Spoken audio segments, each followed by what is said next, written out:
Serial तुमसे तुम तक में इस बार देखने को मिलेगा एक बड़ा धमाका। शुरुआत होती है वहां से जहां पुष्पा जी को रघुपति की हरकतों पर शक होता है। जैसे ही विपिन आकर बताता है कि उसके पापा किसी अनजान जगह पर साड़ियां बेच रहे हैं, पुष्पा जी बेचैन हो जाती हैं। वह समझ जाती है कि कुछ बहुत गलत हो रहा है। विपिन बताता है कि उसने अपने पापा के फोन में अजीब सा मैसेज देखा था, इसलिए वह मदद मांगने आया है। पुष्पा जी तेजी से माहौल पकड़ती हैं और लकी के फोन से रघुपति को कॉल कर देती हैं।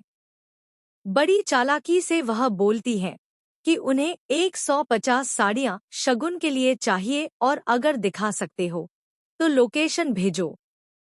रघुपति बिना सोचे समझे लोकेशन भेज देता है। जैसे ही पुष्पा और गोपाल वहां पहुंचते हैं, गोपाल साड़ियां देखते ही पहचान जाता है कि यह सब उसकी ही दुकान का माल है। वह गुस्से से भर उठता है और रघुपति को सबक सिखाने की बात करता है, पर तभी रघुपति अपने गुंडों को बुला लेता है। गुंडे दोनों पर हमला करते हैं और गोपाल को बांध देते हैं। रघुपति जैसे ही गोपाल के चेहरे पर काली पोतने वाला होता है, तभी पुष्पा बिल्कुल देवी काली की तरह प्रकट होती है। वह गुस्से से लाल आंखें करके डंडा उठाती हैं और एक एक करके सब गुंडों की धुनाई कर देती हैं। रघुपति को तो जमीन पर गिराकर उसके ऊपर पैर तक रख देती हैं। वह डर के मारे हाथ जोड़ने लगता है, लेकिन पुष्पा जी उसे छोड़ने के मूड में नहीं होती। उधर विपिन दौड़ता हुआ अनु और सिमरन को बताता है कि उनके पापा मम्मी खतरे में हैं। अनु घबरा जाती है और आर्य को फोन करने की सोचती है, लेकिन आर्य पहले ही झंडे से सारी सच्चाई जान चुका होता है और उसी वक्त वहां पहुंचने निकल चुका होता है। अब कहानी यहाँ और रोमांचक हो जाती है।